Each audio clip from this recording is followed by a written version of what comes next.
हाँ जी दोस्तों, so welcome to our channel stories by D. एक ऐसा चैनल जहां पे आपका भाई सुनाता है आपको कुछ thrilling spine chilling horror stories. दोस्तों, मैं थोड़ी सी छुट्टी पे गया था, मेरे भाई की शादी थी जो मैंने बताया था आपको, right? But after this break we are back with a bang. बहुत ही जबरदस्त कहानी है ये, क्योंकि ये कहानी मेरे को भेजी है खुद जिसके साथ ये चीज घटी है, तो उनकी परमिशन से ये कहानी मैं आपको पूरी डिटेल में सुनाने वाला हूँ। साथ ही साथ ऑफ कोर्स मैंने नाम बदल दिए हैं, पर जगहें और एड्रेसेस ऑलमोस्ट सेम रखे हैं उनकी परमिशन से, ऑफ कोर्स। सो ये कहानी है दीपक अग्रवाल की, और कैसे कैसे वो बहुत ही भयंकर काले जादू और वशीकरण की चपेट में आ जाते हैं और उनकी जिंदगी ऑलमोस्ट डिस्ट्रॉय हो जाती है। तो कहानी को आप पूरा जरूर सुनना, बहुत ही खतरनाक कहानी है। ट्रस्ट मी आपके रोंगटे खड़े हो जाएंगे।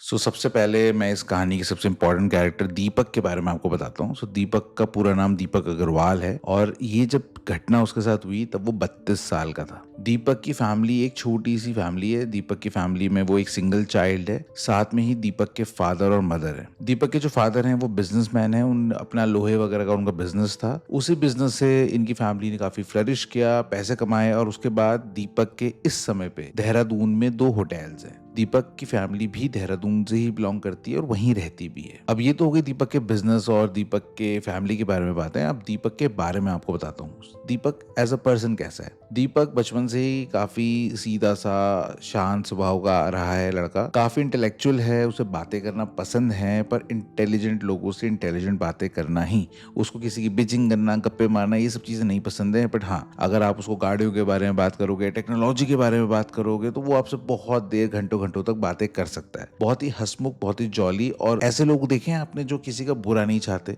दीपक उन्हीं लोगों में से एक है। अब दीपक के मैं आपको थोड़ा सा पास्ट में ले चलता हूँ। दीपक स्कूल में बहुत इंट्रोवर्ट लड़का था। इंट्रोवर्ट होने की वजह से उसके दोस्त बहुत कम बनते थे, उसके बहुत लिमिटेड दोस्त थे, और उसमें से भी लड़कियां बिल्कुल भी नहीं। पर 11th क्लास में उसके साथ कुछ इतना बढ़िया हो गया कि उसको हो गया प्यार, और उसकी बन गई एक गर्लफ्रेंड। 11th क्लास का उनका रिलेशनशिप 10 साल चलता है आगे, और जब दीपक 27 साल का हो जाता है तो दीपक उसको शादी के लिए प्रपोज करता है। घर वाले खुश हो जाते हैं, सब कुछ एकदम बढ़िया चल रहा होता है कि दीपक को पता चलता है कि वो लड़की दीपक को चीट कर रही होती है। दीपक का दिल टूट जाता है, दीपक वहीं पे ब्रेकअप कर लेता है, और दीपक की शादी भी टूट जाती है। शादी के साथ साथ दीपक का दिल टूट जाता है, वो बहुत उदास हो जाता है, बहुत सैड हो जाता है। पर ऑब्वियसली यार, एक ऑर्थोडॉक्स फैमिली से भी दीपक आता है, तो घर वालों को ये चीज ज्यादा समझ में आती नहीं है। वो दीपक को कंटिन्यूसली प्रेशर करते जाते हैं, क्योंकि ऑब्वियसली उसकी शादी की एज हो चुकी थी घर वालों के हिसाब से, और बहुत ज्यादा प्रेशर होने की वजह से दीपक को एक और लड़की मिलती है। वो एक अरेंज मैरिज सिस्टम होता है। वो लड़की दीपक के घर वालों को भी पसंद आती है, दीपक को भी पसंद आती है, और दोनों धीरे धीरे जेलअप करना शुरू करते हैं। वो 1 आध महीना बात करते हैं, दोनों की बहुत बनती है, सब कुछ एकदम स्मूथली चल रहा होता है कि एक दिन दीपक को पता चलता है कि वो लड़की भी दीपक को चीट कर रही है। उसका एक ऑलरेडी बॉयफ्रेंड होता है, और ये सुनने के बाद ऑब्वियसली दीपक का फिर से दिल टूट जाता है, शादी भी टूट जाती है, और वो काफी सैड हो जाता है। दीपक इस बार उदास होता है, सैड होता है, उसका दिल भी टूटा होता है, पर दीपक के घर वाले तो ट्रॉमेटाइज हो चुके होते हैं। उनके लाडले बेटे की 2 बार शादी टूट गई होती है, वो भी 1 साल के अंदर। अब घर वाले थोड़ी सी बैक सीट ले लेते हैं, दीपक को प्रेशर करना बंद करते हैं, एंड दीपक भी बोलता है कि यार अब जब कोई मिलेगा तो मिलेगा। ऐसे करते करते 2-3 साल बीत जाते हैं, और फिर एक दिन शादी.com पे दीपक को एक रिश्ता आता है। ये रिश्ता दीपक को आइडिया भी नहीं होता है कि कैसे उसकी जिंदगी को उलट पुलट कर देने वाला था। शादी.com, आई डोंट नो आपको पता है कि नहीं पता है, शादी.com पे वो प्रीमियम प्रोफाइल वगैरह बनानी पड़ती है। वो प्रीमियम प्रोफाइल इसकी होती है, तो उसमें एक और मैच आता है, एक और लड़की की तरफ से रिश्ता आता है, और जब ये लड़की को देखते हैं, उसके परिवार के बारे में पढ़ते हैं, तो इनको थोड़ा इंटरेस्ट आता है, तो ये लोग भी थोड़ी बात को इनिशिएट करते हैं। लड़की का नाम होता है कोमल श्रीवास्तव, और उसकी एज 29 ईयर्स होती है। पढ़ाई में उसने हिस्ट्री ऑनर्स किया होता है DU से, एंड उसकी जो हॉबीज होती हैं, उसकी हॉबीज बुक पढ़ना, कुकिंग करना, और इस तरह की बड़ी अच्छी अच्छी हॉबीज होती हैं, सिंपल सी। साथ में ही उसने अपने इंट्रो में लिखा होता है, अपने बायो में, मतलब उसने अपने बायो में लिखा होता है कि वो बहुत ज्यादा गॉड फेयरिंग है, उसको पूजा पाठ करना, रिलीजियस चीजें करना बहुत ज्यादा पसंद है, और साथ ही में उसको फैमिली का ख्याल रखना, फैमिली के साथ रहना बहुत ज्यादा अच्छा लगता है। कोमल की फैमिली गाजियाबाद में रहती है। गाजियाबाद में एक जगह है वैशाली, वहाँ के लोग रहने वाले हैं। और कोमल की फैमिली में कोमल के फादर और कोमल के मदर हैं। जैसे दीपक एक सिंगल चाइल्ड है, ऐसे ही कोमल भी एक सिंगल चाइल्ड है। तो दीपक को इस प्रोफाइल में काफी कुछ सिमिलैरिटीज दिखी। कोमल ने जो कुछ भी अपने बारे में लिखा था वो उसके लिए एक बहुत बड़ा ग्रीन फ्लैग था। तो दीपक अपने परिवार को बोलता है कि यार he is ready to meet her, and फिर ये लोग इनिशिएट करते हैं। जब बात आगे बढ़ाई जाती है तो कोमल की फैमिली और दीपक की फैमिली डिसाइड करते हैं कि पहली मीटिंग इनकी देहरादून में ही होगी। अच्छा, इस बीच ये सारी मुलाकातें और ये सारी चीजें, दीपक कोमल इनके आपस में बातचीत होना, ये सब होने से पहले दीपक के पिताजी और कोमल के पिताजी आपस में मल्टीपल टाइम्स बात कर चुके होते हैं। इन दोनों की काफी बनने भी लगती है। एंड ऑब्वियसली दीपक की फैमिली को ये भी समझ में आ जाता है कि कोमल की फैमिली ठीक ठाक फैमिली तो है ही। फिर ये लोग डिसाइड करते हैं कि पहली मुलाकात दीपक के घर पे ही होगी। कोमल की फैमिली देहरादून आएगी दीपक के घर पे मिलने के लिए। और 2024 मार्च में सैटरडे को इनके मिलने का प्लान बनाया जाता है। सैटरडे इनका आने का प्लान होता है और फ्राइडे दीपक ऑब्वियसली जो भी तैयारियां वगैरह होती हैं वो सारी कर लेता है। दीपक की फैमिली ऑब्वियसली बहुत एक्साइटेड होते हैं, काफी होप होती है उन्हें, पर वो काफी अंदर से एंग्शियस भी होते हैं। कहीं ना कहीं 2 बार दीपक का रिश्ता टूट चुका होता है ना, तो उनको काफी घबराहट होती है कि कहीं ये रिश्ते में भी कुछ ऊंच नीच ना हो जाए। तो वो लोग अपने एंड से ना कोई भी कमी नहीं छोड़ना चाहते। दीपक को पूरा लिस्ट दे दी जाती है कि जा बेटा बाजार से ये ले आ वो ले आ। तो फिर दीपक ऑब्वियसली एक दिन पहले बाजार जाता है और कुछ शॉपिंग वगैरह कर रहा होता है। जब वो शॉपिंग करके घर वापस आ रहा होता है तो वो अपने घर के सामने एक आदमी को नोटिस करता है। वो आदमी दीपक ने कहीं देखा था। वो इसका जाना पहचानी सी शक्ल थी। दीपक बहुत दिमाग लगाता है, बहुत जोर डालता है अपने दिमाग पे, पर वो उसको याद नहीं आ रहा होता है कि ये जो अंकल हैं इसको दीपक ने कहाँ देखा है। बड़ी देर सोचने के बाद उसको रियलाइज होता है कि यार ये तो और कोई नहीं, ये तो कोमल के फादर हैं। दीपक बड़ा शॉक्ड हो जाता है। कोमल के फादर मेरे घर के आगे क्यों चक्कर लगा रहे हैं? अब दीपक ऑब्वियसली डायरेक्टली जाके उनको अप्रोच भी नहीं कर पाता है क्योंकि उसमें हेजिटेशन होती है। पर दीपक क्या करता है कि थोड़ा सा साइड में हो जाता है और वो देखता है यार ये कर क्या रहे हैं। वो देखता है कि वो जो व्यक्ति है कोमल के फादर जो हैं वो उसके घर के आगे पीछे कई चक्कर लगा रहे हैं। मतलब मोटा मोटा 11-12 चक्कर लगा चुके हैं। और वो चक्कर लगाने के बाद वो एकदम से कहीं चले जाते हैं। दीपक का हल्का सा ध्यान भटकता है और वो देखते हैं क्यों गायब हो गए, मतलब उसकी आंखों से ओझल हो गए। दीपक बड़ा ही उसको अजीब हो जाता है। वो कहता है यार ये मतलब बड़ी वियर्ड टाइप की एक्टिविटी करी है इन्होंने। फिर दीपक घर जाता है तो घर जाके वो अपने मम्मी पापा को ये बात बताता है। मम्मी पापा कहते हैं कि यार दीपक बेटा वो लड़की का बाप है यार, तू हम इतने नर्वस हैं, तू उनकी नर्वसनेस समझ रहा है? भाई उनको भी अधिकार है, घर इंक्वायरी करे, घर देखें, तो वही सब करने के लिए वो आए होंगे। अब वो यहाँ किसी को जानते नहीं पहचानते नहीं तो शायद खुद ही आ गए होंगे। तो दीपक बोलता है कि फिर ऐसे चुप चुप के क्यों आए, हमें बता ही देते। तो खैर घर वाले समझाते हैं कि बेटा तू नहीं समझेगा, एक व्यवहारिकता भी एक चीज होती है। अभी भी वो आ जाते फिर अजीब हो जाता। उन्होंने हमारा घर वर देख लिया होगा और अच्छी बात है देख लिया। अब उनको पता लग गया होगा देखो हम बढ़िया स्टेबल हैं, अच्छा घर वर है हमारा, तो तू इतना लोड मत ले बेटा, तू रिलैक्स कर। कहीं ना कहीं दीपक को ये चीज बहुत ही खटक रही होती है क्योंकि एक होता है कि आप एक नॉर्मल किसी को इंक्वायरी करने जा रहे हो, पर एक होता है कि आपके मन में अगर चोर है तो आपकी बॉडी लैंग्वेज भी कुछ अजीब सी हो जाती है। समहाउ वो जो बॉडी लैंग्वेज थी कोमल के फादर की वो दीपक को कहीं ना कहीं खटक रही थी। अगले दिन कोमल की फैमिली दीपक के घर आती है। अब दीपक के घर कोमल की फैमिली से कोमल आती है, कोमल के फादर, कोमल के मदर और कोमल की एक डिस्टेंट बुआ आती है। ये लोग खूब सारे गिफ्ट्स लेके आते हैं, मिठाइयां लेके आते हैं और ये लोग बड़े हैप्पीनेस के साथ और बड़े जॉली नेचर के साथ आते हैं। दीपक जब मिलता है ऑब्वियसली वो कोमल के पापा के पैर छूता है, पर उसके ना दीपक उनको देखता है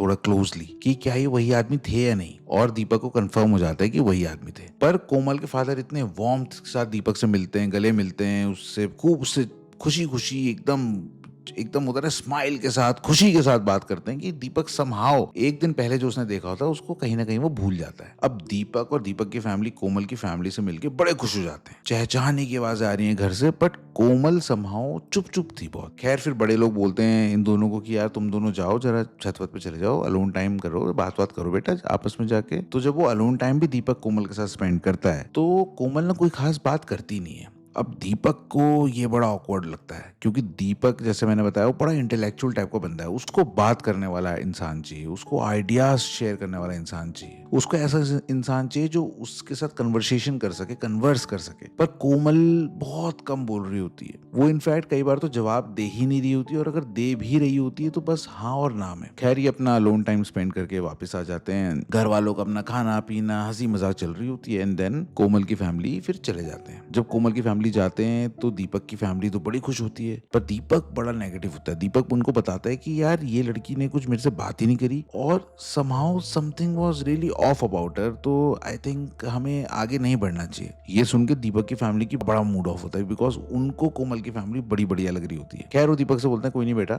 स्लीप इट ऑफ, ठीक हो जाएगा, मतलब तू रिलैक्स रहे, we will do as you say, हम तेरी बात के अंगेज नहीं जाएंगे, बट सोच ले रात को। अब सुबह दीपक की आंख खुलती है घर में हो रहे शोर शराबे से। दीपक आधी नींद में होता है कि उसके रूम के अंदर उसके रिलेटिव्स घुस जाते हैं और उसकी बुआ स्पेशली, उनके हाथ में एक मिठाई का डब्बा होता है।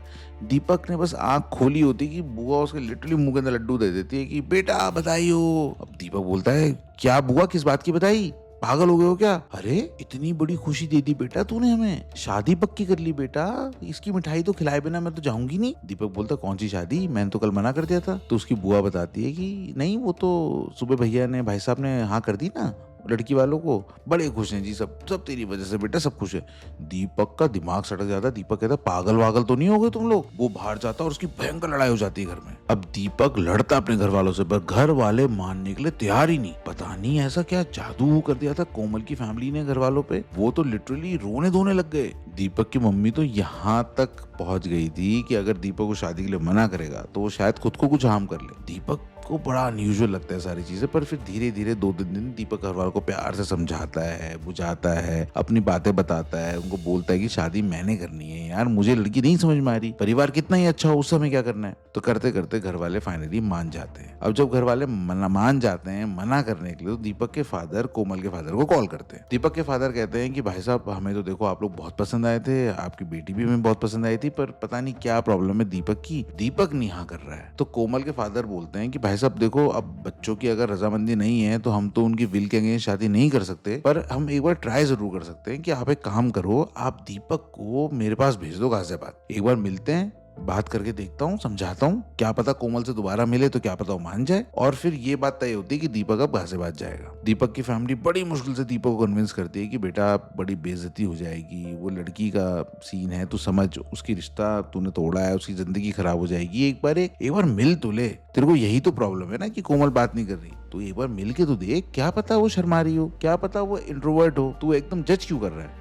तो खैर बहुत बनाने के बाद दीपक फाइनली गाजियाबाद जाने का डिसीजन लेता है। अब दीपक जब गाजियाबाद जाता है तो वैशाली में एक 5 स्टार होटल है कंट्री इन, दीपक वहीं पे रुकता है। होटल में ही कोमल और कोमल के फादर उससे मिलने के लिए आते हैं। कोमल के फादर थोड़ी देर वहां पे बात करते हैं दीपक से 5-7 मिनट, और उसके बाद कोमल को वहीं पे छोड़ जाते हैं कि बोल के कि बच्चों तुम आपस में बात करो, इंटरेक्ट करो और फिर देखो क्या समझ में आती है। इस बार जब दीपक कोमल से बात करता है तो दीपक सरप्राइज हो जाता है। कोमल तो बिल्कुल इंटेलेक्चुअल बातें कर रही होती हैं और दीपक वॉज लिटरली लविंग इट। कोमल गाड़ी के बारे में बात करती है, टेक्नोलॉजी के बारे में बात करती है, हिस्ट्री के बारे में बात करती है, और दीपक को समाव ऐसा लग रहा होता है कि जो लड़की देहरादून में मिली थी और ये जो लड़की, ये तो बिल्कुल अलग अलग है। बट हाँ, दीपक को ये बहुत पसंद आ रहा होता है। दीपक बात ही कर रहा होता है कि कोमल हल्के से दीपक का हाथ पकड़ लेती है और दीपक के शरीर में जैसे पूरा करंट से दौड़ गया होता है। कोमल और दीपक आपस में बातचीत कर ही रहे होते हैं कि सडनली कोमल के फादर आ जाते हैं और कोमल से बोलते हैं कि यार दीपक से मेरे को थोड़ा सा जो है पर्सनल बात करनी है। कोमल के फादर दीपक को यही सब बोलते हैं कि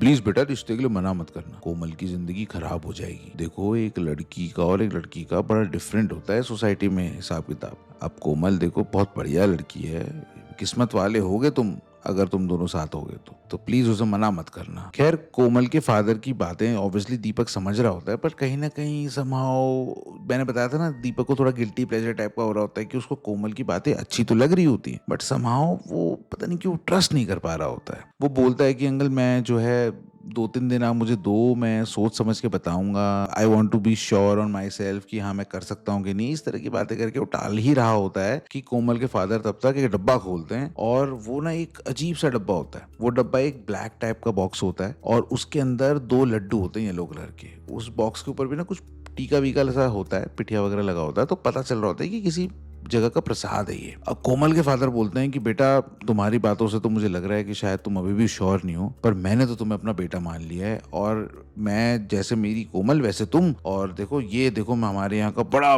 मंदिर है, फेमस है, और ये वहाँ का प्रसाद ही खाओ आप। ऑल तो दीपक बड़ा ही रेजिस्ट करता है, बोलता है नहीं नहीं अंकल जी, मेरे को, मैं ऑफ शुगर हूँ, मैं बिल्कुल नहीं खा सकता। वो जिद करके दीपक को एक लड्डू खिलाई देते हैं। अब वो जो लड्डू खाता है ना दीपक, उस समय तो उसको कुछ फील नहीं होता है। थोड़ी देर बाद उसको पता नहीं कैसी एक अलग सी हैप्पीनेस सी फील होने लगती है। कोमल और कोमल के फादर चले जाते हैं वहां से और दीपक भी फिर अपनी कार लेके देहरादून के लिए निकल पड़ता है। अब गाड़ी में दीपक की पता नहीं क्यों खुशी और एक्साइटमेंट बढ़ती जाती है और जब वो घर पहुंचता है, वो घर पहुंच के अपने घर वालों को बोलता है कि यार मैं मिलाया उनसे और मेरे को बड़ा बढ़िया लगा, मजा आया और इस रिश्ते के लिए फटाफट हाँ ही कर दो। जब वो हाँ करता है तो उसका पूरा परिवार एकदम खुश हो जाता है और साथ में ही कोमल के परिवार को जवाब भिजवाया जाता है और वो लोग भी बड़े खुश हो जाते हैं और यहाँ से इनके रिश्ते की शुरुआत होती है। इसके बाद इन लोगों का आपस में मिलना जुलना काफी फ्रीक्वेंट हो जाता है। कोमल कई बार चोरी छुपे देहरादून आ जाती है घर में बिना बताए, इसके साथ अलोन टाइम स्पेंड करने के लिए। ये लोग कॉफी पीते हैं, देहरादून घूमते हैं, मसूरी जाते हैं, थोड़ा थोड़ा इनका रोमांस शुरू हो जाता है। अब रोमांस के साथ साथ कोमल की फैमिली भी फ्रीक्वेंटली देहरादून के चक्कर लगाने लगती है,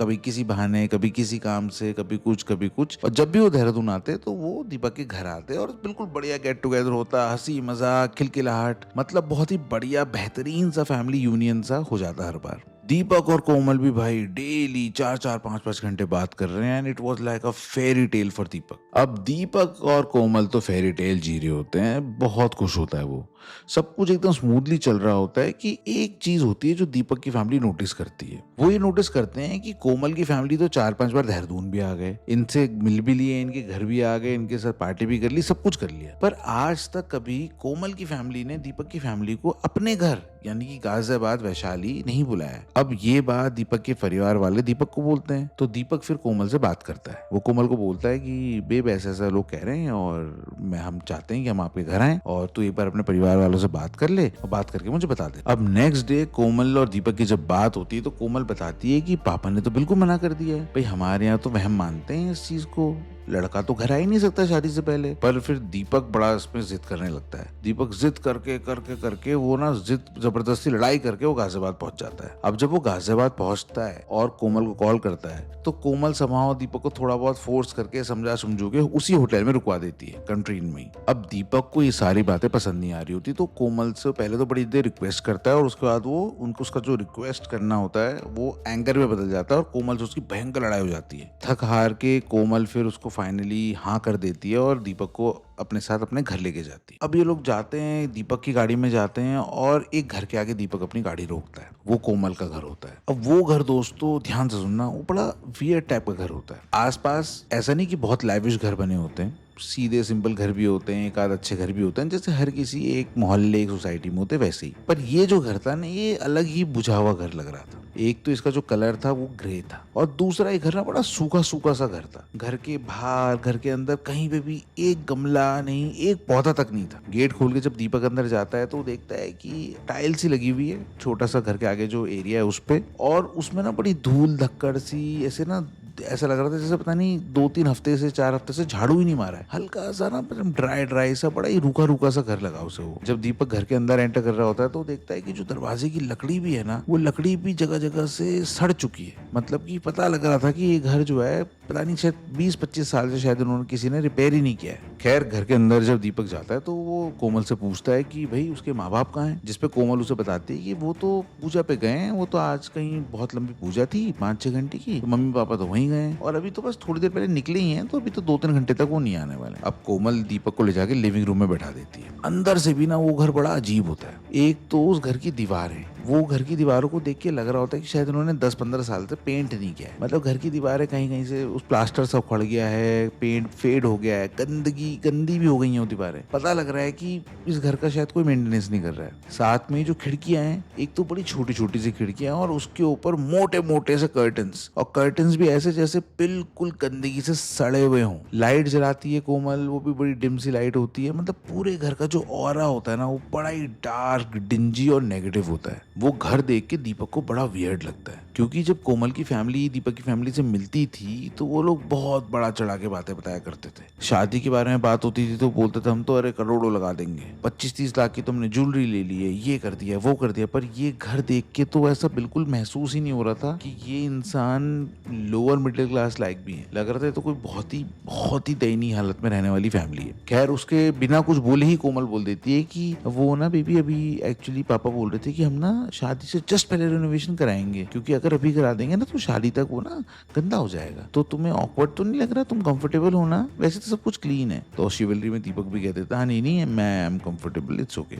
फिर कोमल किचन में जाती है और दीपक के लिए चाय बना के लाती। दीपक को वो चाय सर्व करती है और बस दीपक को बोलती है कि बेबी मैं बस 5 मिनट में आ रही हूँ, थोड़ा काम करके आ रही हूँ, 5 मिनट रुकना आप। और कोमल चले जाती है। उस रूम में, उस अजीब से अंधेरे अंधेरे से कमरे में दीपक अकेले बैठा है। कोई आवाज नहीं आ रही है, एकदम सन्नाटा है। हल्की हल्की सी दीपक को घबराहट भी हो रही है, उसके दिल की धड़कनें बढ़ भी रही है। पर समहाउ वो अपने मन को समझा रहा है कि तो वो 3 महीने से कोमल से बात कर रहा है। She is such a fantastic girl, it's okay यार, ठीक है हो जाएगा। वो खुद को बस संभालने की कोशिश कर रहा है। 5 मिनट हो जाते हैं, 10 मिनट, 15 मिनट, 20 मिनट, 25 मिनट, आधा घंटा। आधे घंटे बाद दीपक बोलता है कि यार ये कोमल गई कहाँ? वो उसको कॉल करता है तो वो फोन पिक नहीं करती। तो जब वो फोन पिक नहीं करती तो दीपक अपने फोन की लाइट ऑन करता है और वो धीरे धीरे घर में एक्सप्लोर करते करते करते नहीं किचन तक पहुंचता है। अब किचन में पहुंच के वो ये अज्यूम कर रहा होता है कि शायद कोमल वहीं पे उसके लिए कुछ सरप्राइज वगैरह बना रही है, कुछ खाना बना रही है, पर वहां पे कोमल नहीं होती। पर जो चीज वहां पे वो देखता है ना वो बड़ी अजीब होती है। उस किचन में बहुत सारे छोटे छोटे काले रंग के बॉक्सेस होते हैं, लाइक इतना सा बॉक्स, छोटा सा। और वो जो काले बॉक्स होते हैं ना,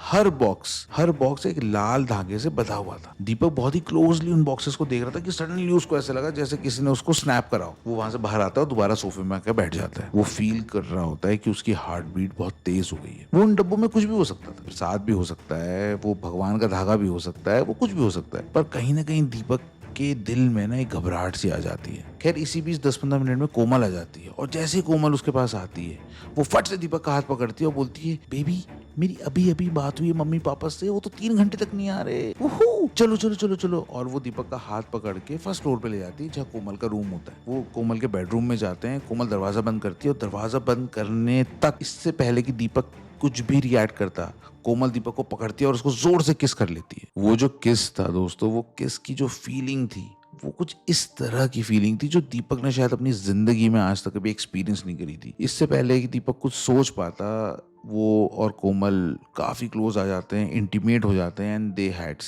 आफ्टर वाइल दीपक और कोमल बेड पे ही बस लेटे होते हैं और वो छत की तरफ देख रहे होते हैं। आपस में कोई बात नहीं कर रहा होता, पर दीपक के दिमाग में बहुत सारे सवाल चल रहे होते हैं। दीपक बस एक तो ही वॉज जस्ट साइक्ड कि वो घर इतना अजीब था, बट हाँ अभी जो उसने फीलिंग एक्सपीरियंस करी थी कोमल के साथ, वो दीपक के लिए उसकी जिंदगी की one of the best feelings थी। तो वो समाओ दीपक खूब रोमांस में और बड़े ही प्यार में कोमल के डूबा हुआ होता है। दीपक बस स्माइल करके कोमल की तरफ देखता है और कोमल दीपक को बोलती है कि जो कुछ भी हुआ it was so beautiful and मैंने तो कभी सोचा ही नहीं था कि हमें ऐसा टाइम मिलेगा, प्रिवेसी मिलेगी, बट थैंक गॉड आप यहाँ पे आए और फलाना फलाना बहुत सारी बातें, चुपड़ी चुपड़ी सी बातें। पर वो एक बात दीपक को ये बोलती है कि मैं तो डे 1 से जब से आपसे मिली हूँ मैं आपके प्यार में पागल हो चुकी हूँ और मेरे ख्यालों में सिर्फ आप आते हो। और मैंने जो है कि एक मंदिर में जाके मन्नत मांगी थी और मैंने वहाँ भगवान जी से बोला था कि अगर आप मुझे मिलोगे तो मैं फलाना फलाना यहाँ पे भंडारा वगैरह करूंगी। और भंडारा हमने जब करा था तो बहुत सारा उसका प्रसाद था और प्रसाद आपको खाना पड़ेगा। दीपक चाहता तो था मना करना क्योंकि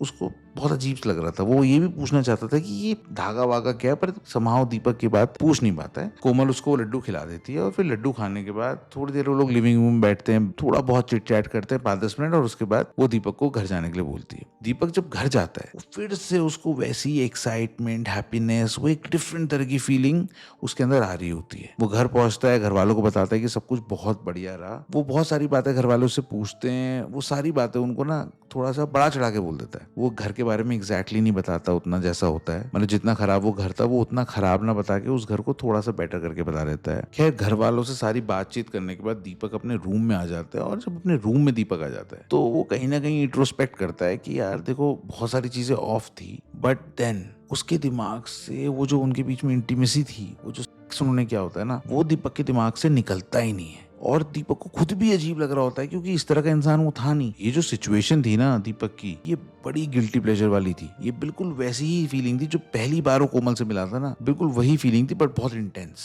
बट समाउ उसका घर और सारी चीजें देख के ना उसको थोड़ा सा ऑफ तो था। खैर इसके बाद पता नहीं क्या कोमल का प्यार में बिल्कुल दीपक पागल सा हो जाता है, उसको फितूर सा चढ़ जाता है और वो घर वालों से बोल के शादी की प्रोसेस को जल्दी जल्दी एक्सेलरेट कराता है। दीपक के घर वाले भी सोचते हैं कि यार चलो लड़का प्यार में पागल है और अब एज तो हो ही रही है, शादी तो करनी है, तो वो लोग भी बड़ी खुशी-खुशी फटाफट से तैयारियाँ करते हैं और चीज़ों को एक्सेलरेट करते हैं। अब इन शादी की तैयारियों के बीच में दोनों परिवार आपस में कई बार मिलते हैं। ये साथ में वृंदावन जाते हैं, कई सारे मंदिर जाते हैं और इनका आपस में उठना-बैठना, घुलना-मिलना बहुत ज़्यादा हो जाता है। अब ये टाइम होता है नवंबर 2024 का और इनकी शादी की डेट निकाली जाती है 13 जनवरी 2025। शादी में अभी 2 महीने बचे हुए थे। अब धीरे-धीरे अलग-अलग करके इनकी सेरेमनी शुरू होती है। सबसे पहले ये लोग डिसाइड करते हैं कि सबसे पहले लोग रोका सेरेमनी कराएंगे। अब दीपक की फैमिली का कहना था क्योंकि आज तक सारे फंक्शन मिलना-जुलना दीपक के ही घर पे हुआ है, तो ये जो पहला फंक्शन है और ये छोटा फंक्शन भी है, तो इसको जो है वो लड़की वालों के घर पे ही कराना चाहते थे। पर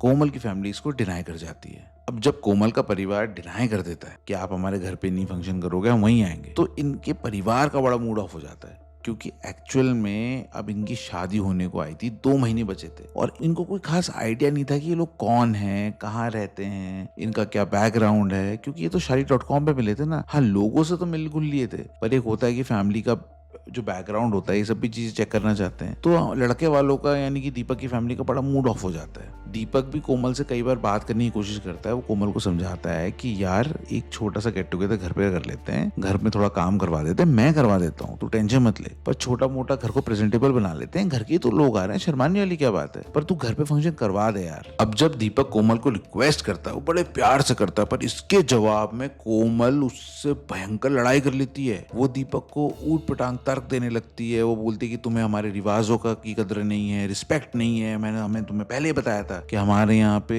बिना शादी के लड़के वालों का घर आना बहुत खराब मानते हैं और आप फिर भी जिद कर रहे हो, और बड़ी भयंकर इनके बीच में लड़ाई हो जाती है। दीपक कहता है कि यार ये सब क्या फालतू बातें हैं, मैं तेरे लिए इतना कुछ कर चुका हूँ, अपने घर वालों से बात कर ली है, सब कुछ कर ली, तू मेरे लिए इतनी सी चीज नहीं करती। पर कोमल लिटरली हर बार डिनाई कर देती है और बात बहुत बिगड़ जाती है। खैर, पहले तो दीपक कोमल से काफी लड़ता है, काफी बहस होती है उनकी, काफी उसको मनाने की कोशिश करता है, फिर धीरे धीरे पता नहीं कैसे वो कोमल की ही बातों में रम जाता है और अपने घर वालों के अगेंस्ट हो जाता है। घर वाले बेचारे करे कि तो क्या करते, फिर उसको अपने खुद की बेटी की भी तो बात माननी है ना।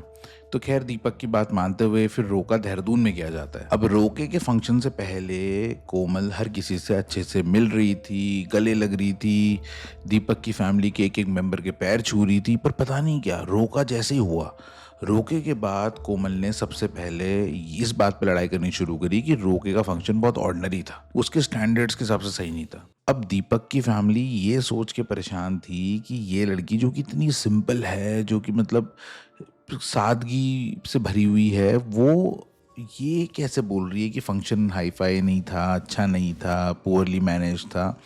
और खैर, इस बात को लेके काफ़ी ज़्यादा लोगों को बुरा भी लगता है, पर कोमल इतना ज़्यादा मैनिपुलेट कर देती है दीपक को कि दीपक भी घर वालों से नाराज़ हो जाता है कि आप लोगों ने मेरे लिए तैयारी अच्छे से नहीं करी। फिर यहाँ से धीरे धीरे चीज़ें इंटेंसिफाई होना शुरू होती हैं। अब शादी की तैयारियां शुरू हो जाती हैं। हर शादी की तैयारी में कोमल का बस यही होता था रिएक्शन कि ये अच्छा नहीं है, मज़ा नहीं आ रहा, ढंग से नहीं है, मेरे स्टैंडर्ड के हिसाब से नहीं है। शॉपिंग भी जो कोमल के लिए सोची हुई थी दीपक ने, उससे दुगना तिगना बजट करके उसको सामान दिलवाया उसने। जो भी ज्वेलरी दीपक के घर से कोमल को मिलने वाली थी, कोमल को वो पसंद नहीं आ रही थी, उसने दीपक को फोर्स करके लड़ के झगड़ के एक्स्ट्रा ज्वेलरी खरीदवाई, महंगी डेकोरेशन की चीजें, महंगे कपड़े।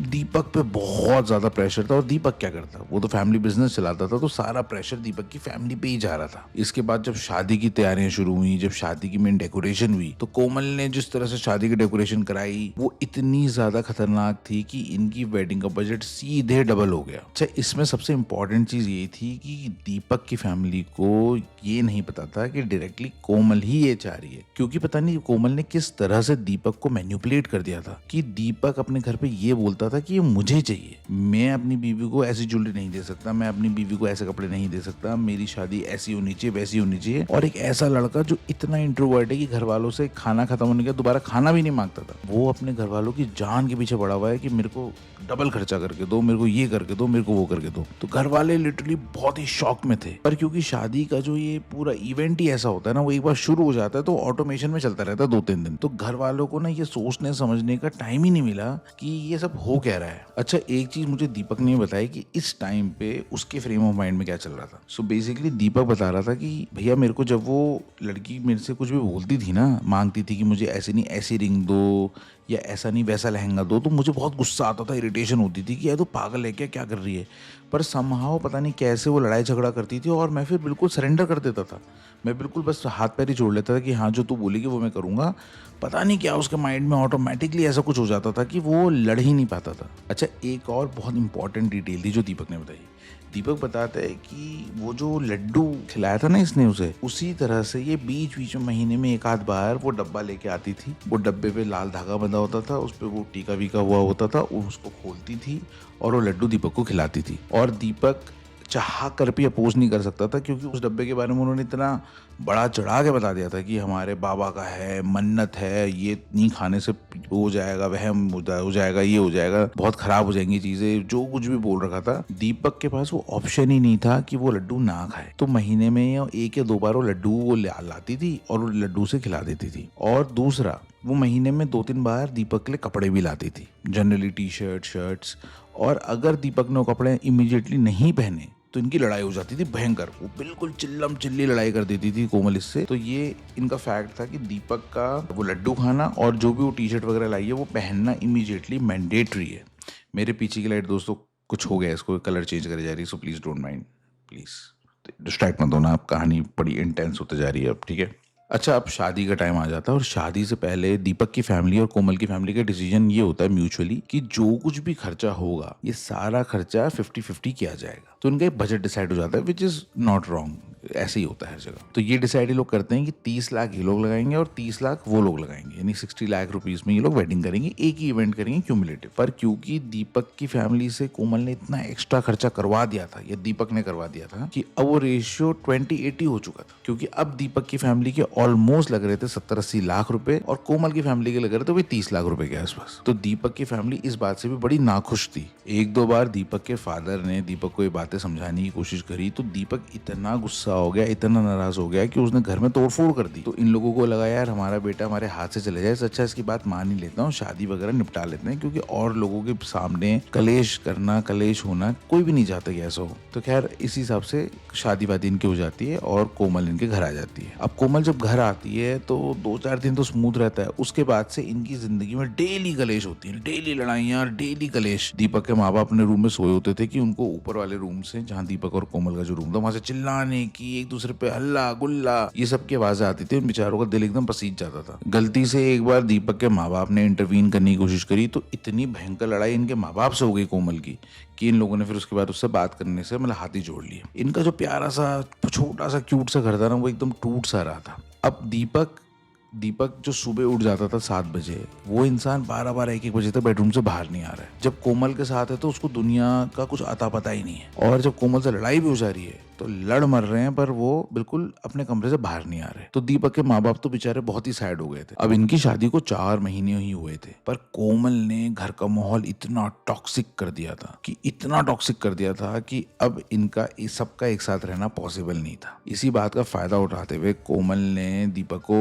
टॉर्चर करना, ब्लैकमेल करना शुरू करा और दीपक से जिद करने लगी एक नया फ्लैट खरीदने के लिए। दीपक, जो कि अपनी माँ बाप के बिना एक दिन नहीं रह सकता था, दीपक अपने माँ बाप को बिना बताए उनकी शस्त्रधारा करके एक जगह है देहरादून में, वहां पे इनकी जमीन थी, वो जमीन बेच दी उसने और उसने देहरादून में एक फ्लैट ले लिया अपने माँ बाप को बिना बताए। जब ये फ्लैट लेने की खबर दीपक की माँ बाप के पास आई तो बेचारे बिल्कुल टूट गए। फॉर्चुनेटली ये हुआ कि कैपिटल गेन्स इनकम टैक्स का वो सीन होता है, तो उसकी वजह से वो जो फ्लैट लिया गया वो दीपक की मदर के नाम पे लिया गया। जब फ्लैट इनको मिला तो उसके बाद दीपक और कोमल उस फ्लैट में चले गए और उसके बाद कोमल दीपक को अपने परिवार से बिल्कुल कट ऑफ कर देती है। माँ बाप से बात करने की भी लिमिटेड टाइम वो लगा देती है। और ऐसा नहीं था कि वो उसको जोर जबरदस्ती करती थी, कोमल बस दीपक को बोलती थी कि तुम बस 5 मिनट बात करोगे अपनी माँ से, तो वो सिर्फ 5 मिनट ही बात करता था। वो इस तरह से उसे फॉलो करने लगा था जैसे उसने उसको अपने काबू में कर लिया हो, उसको अपने वश में कर लिया हो। कोमल की भी जो फैमिली थी, कोमल के माँ बाप जो बड़े फ्रेंडली बन रहे थे, वो उन्होंने दीपक की फैमिली को बिल्कुल कट ऑफ कर दिया था। दीपक की फैमिली ने कई बार उन्हें फोन करे, पर उन लोगों ने उसके बाद से कभी उनका फोन उठाया ही नहीं। शादी के 1-2 दिन तक इनकी बात हुई है, है, उसके बाद से उन लोगों ने फोन उठाना, मैसेजेस का रिप्लाई करना कंप्लीटली बंद कर दिया था। जैसे वो अपनी बेटी को बस छोड़ के वो चल दी है। वो अब तो ये नौबत आ चुकी थी कि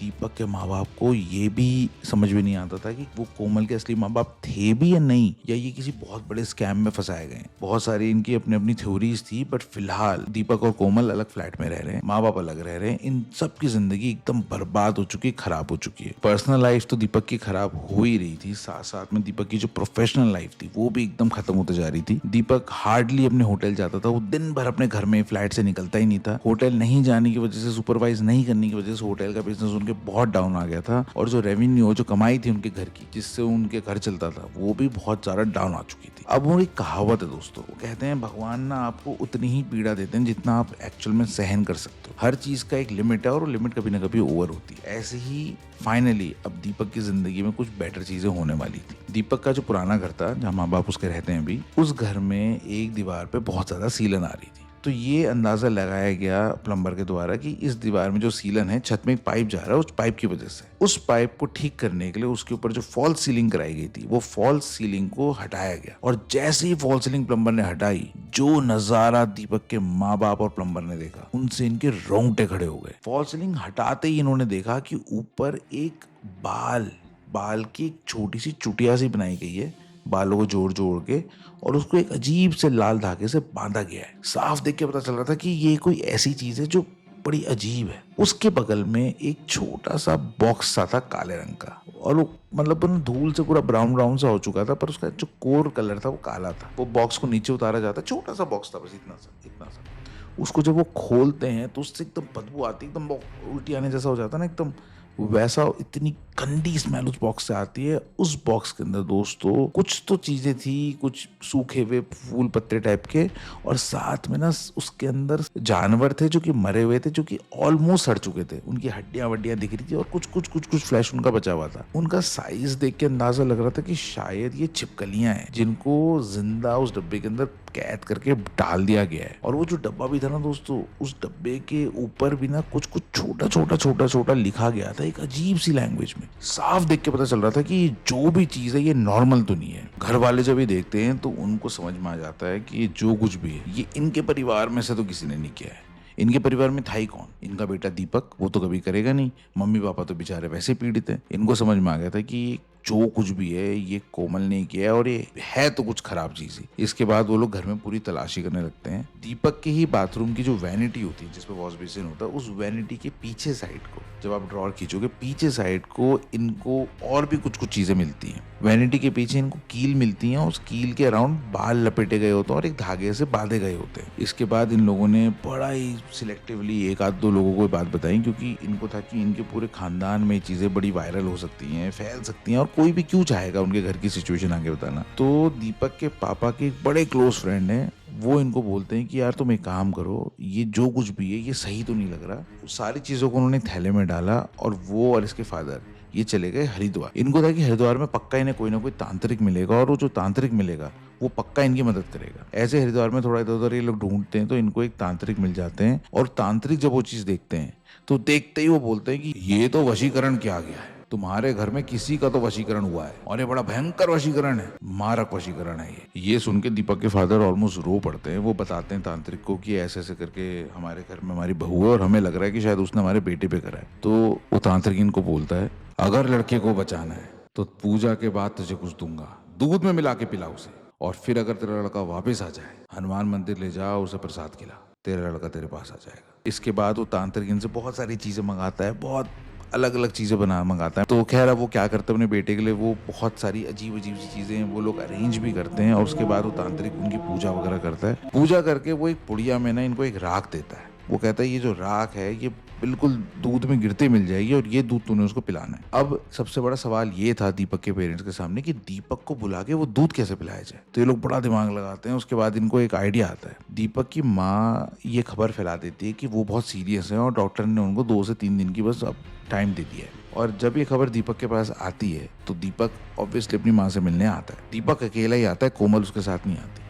दीपक जब अपनी माँ को देखता है, बगल में बैठता है, तो उसकी जो माँ है वो बेड पे लेटी होती है और इस तरह का उन लोगों ने पूरा एक्टिंग करी होती है कि बस अब जो उसकी माँ है उसके बस ये आखिरी कुछ पल हैं। उसकी जो माँ है वो वहाँ पे सांस लेने में उसको तकलीफ हो रही है, इस तरह से वो एक्ट कर रही होती है। और सबसे हैरान की बात ये थी कि दीपक के आंख से एक आंसू तक नहीं निकलता। एक ऐसा लड़का जो बिल्कुल ममाज बॉय था, आज की डेट में अपनी माँ को इस नज़र से देख रहा है जैसे वो कोई पराई कोई रैंडम लेडी हो। खैर उसकी माँ ने बोला कि मेरी एक बस ख्वाहिश है कि मैं मरने से पहले अपने हाथ से तेरे को एक बार दूध पिलाना चाहती हूँ, तो अगर तू ये कर देगा तो शायद फिर मेरी आत्मा को मुक्ति मिल जाएगी। पहले तो दीपक ने उसके लिए मना करा, फिर इवेंचुअली थोड़ा सा कन्विंस करने गया, दीपक मान गया। अब ये दूध वही दूध था जिसमें उस तांत्रिक के द्वारा दी गई राख थी। उस दूध को जैसे ही दीपक ने पिया, थोड़ी देर तक तो चुपचाप वो बैठा रहा। उसके बाद वो एकदम से दरवाजे से बाहर गया और दरवाजे के बाहर सीढ़ियां थी, उस सीढ़ियों के ऊपर ही उसने दबा के उल्टी करी। वो जो उसकी उल्टी है उसकी मैं फोटो भी लगा दूंगा जो दीपक ने मुझे भेजी है। इस उल्टी में दीपक ने बताया कि जब उल्टी उसने करी थी तो वो पूरी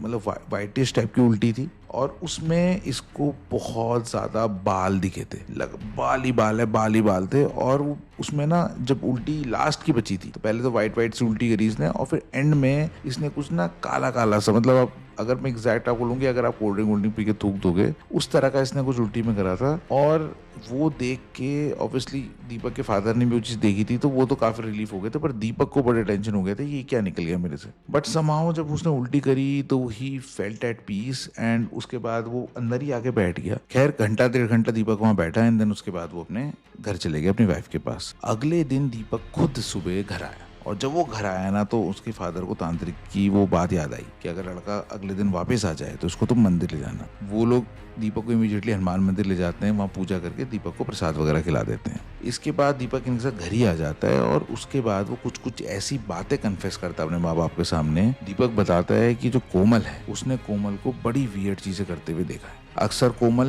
तब वो चीजें क्या करती थी जब दीपक सो जाता था, पर कभी ना कभी गलती से दीपक की अगर आंख खुल जाती तो उसने कोमल को कुछ ऐसी चीजें करते हुए देखा है जो एक नॉर्मल आदमी नहीं करता है। दीपक ने बताया कि कोमल को कहीं पे भी छिपकली मिल जाए तो वो छिपकली को पकड़ लेती थी और जब ये पूछता था कि तुम्हें क्यों चाहिए तो वो लड़ाई करती थी। वो बोलती थी कि मेरी मर्जी है, जैसे तुम कुत्ता पाल रहे हो मैं छिपकली पालूंगी, मैं ये करूंगी, मैं वो करूंगी। बट उसकी बातों में ना वो सच्चाई नहीं होती थी। वो जो कुछ भी बोलती थी एक दिखावा और एक ड्रामा और एक मुखौटे के पीछे से बोलती थी। वो पक्का उन छिपकली को किसी न किसी प्रकार के गलत काम के लिए या सैक्रिफाइस के लिए या उनकी आहुति के लिए वो यूज करती थी। ऐसे ही कई बार अलमारी में जब दीपक कपड़े निकाल रहा था तो उसको कपड़ों के नीचे से गुड़ियाँ, अलग अलग पुड़िया, अलग अलग चावल, सिंदूर, कुछ अलग अलग तरीके कागज, लाल कपड़े, लड्डू के डब्बे, इस तरह की चीजें उसको अलमारी के ही छोटे छोटे कोनों से इधर उधर से निकलती हुई दिखती थी। दीपक बताता है कि अक्सर अक्सर घर के कोनों में उसको अजीब अजीब सी चीजें दिखाई देती थी, जैसे एक डंडी होगी उसके ऊपर लाल धागा बंधा होगा, या जैसे कोई हड्डी होगी हड्डी के ऊपर वो एक काला धागा बंधा होगा, या कीलें होंगी गड़ी हुई, कीलों में धागे बंधे होंगे। तो ये सारी चीजें दिखती थी और जब वो कोमल से इन चीजों के बारे में पूछता था तो कोमल बस ये बोल के बात काट देती थी कि ये हमारी रिलीजियस प्रैक्टिस है, आप हमें इसमें इंटरवीन नहीं कर सकते, हम ऐसी पूजा करते हैं, अगर आपको करनी तो करो, नहीं करनी मत करो। उसके बाद कोमल इतनी अग्रेसिव हो जाती थी कि दीपक उसके बाद हिम्मत ही नहीं जुटा पाता था कि उससे ये चीज क्वेश्चन कर सके। अब जब माँ बाप ने बात सुनी ना तो उनके पैरों तले जमीन खिसक गया और उन्होंने ये डिसाइड कर लिया कि दीपक को अगर बचाना है तो अब उनको स्टैंड लेना पड़ेगा। घर वाले अपने क्लोज रिलेटिव्स को इकट्ठा करते हैं। अब दीपक के घर वाले एक प्लान बनाते हैं दोस्तों। वो प्लान ये बनाते हैं कि वो 7, 8, 10 लोग इकट्ठा करते हैं, क्लोज रिलेटिव्स, क्लोज फ्रेंड्स, इस तरह के।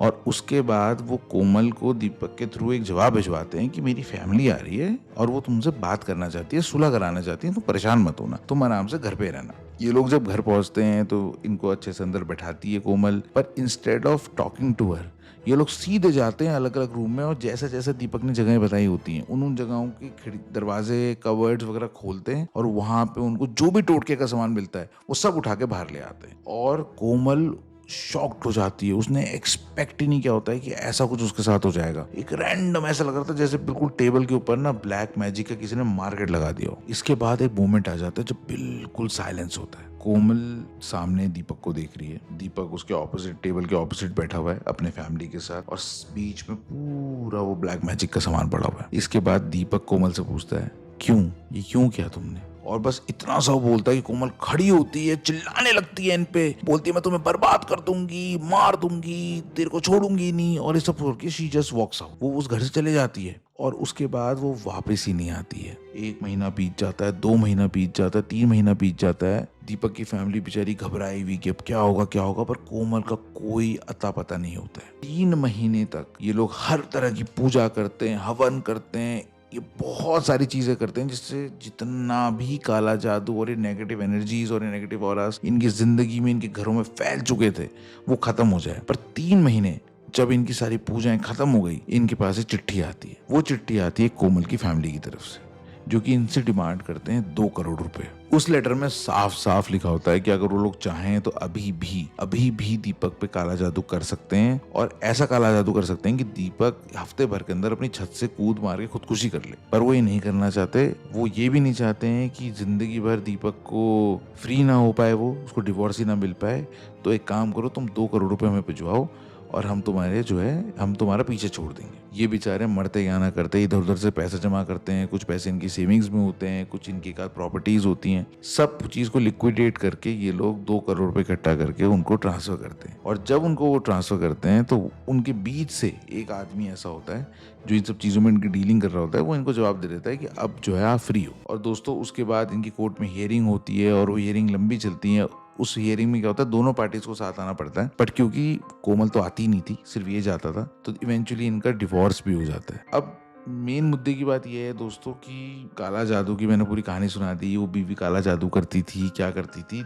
मेन रीजन है कि वो काला जादू एक तो क्या करती थी और क्यों करती थी। क्या करती थी तो मेनली वो, मेरे को ऐसा लगा ये कहानी सुन के, कि वो किसी न किसी प्रकार का वशीकरण करती थी दीपक पे, ताकि दीपक उसकी सारी बातें माने, उसकी ख्वाहिशें पूरी करे, उसकी अय्याशियां पूरी कर सके। एक बहुत ही उसने सिलेक्टिव से गेम बनाया था, उसमें उसको फंसाया था, उससे इंटीमेट होना, पता था क्या चीजें हैं जो दीपक बहुत ज्यादा कंट्रोल नहीं कर सकता, एक्साइटेड हो जाता है, और उन चीजों के थ्रू और ब्लैक मैजिक के थ्रू उसने दीपक को बिल्कुल कंट्रोल में रखा हुआ था। दीपक खुद बताता है कि भाई मैं रोता था अंदर ही अंदर, मेरे को मन करता था मैं अपना सर फोड़ लूं, पर पता नहीं क्यों मेरे हाथ ही नहीं चलते थे। मैं बस सोच ही सकता था, मैं वही काम करता था जो मुझसे कोमल करने के लिए कहती थी। और जब से उससे निकला है दीपक, उसके बाद से उसने प्रोफेशनली बहुत अच्छा कर लिया।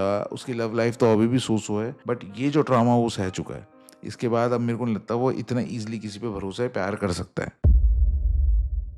सो दोस्तों, ये थी कहानी दीपक की और जबरदस्त ब्लैक मैजिक की, वशीकरण की। आई होप आपको पसंद आई होगी। वीडियो को लाइक कर देना, कमेंट सेक्शन में बताइएगा वीडियो आपको कैसा लगा। एंड अगर आप इस वीडियो को शेयर करेंगे अपने दोस्तों से, अपने पार्टनर्स के साथ, जिसको भी आप चाहते हैं कि वो गाड़ी वाड़ी चलाते हुए अच्छी अच्छी कहानियां सुन लें, अगर आप वहाँ शेयर कर देते हैं तो चैनल ग्रो होगा एंड आपके भाई को बहुत अच्छा लगेगा। मेरे को लगेगा मेरी मेहनत, ये जो मैं ढूंढ के हफ्तों तक आपके लिए कहानियां ढूंढ के लाता हूँ, मुझे भी फील होगा कि फाइनली मेरी मेहनत भी आप लोग अप्रिशिएट कर रहे हैं एंड आप लोगों को पसंद आ रही है। अब दोस्तों, मिलते हैं अगले वीडियो में इसी तरह यहीं पे, इसी चैनल पे। तब तक के लिए अपना ख्याल रखिएगा और अलर्ट रहिएगा। Okay, bye.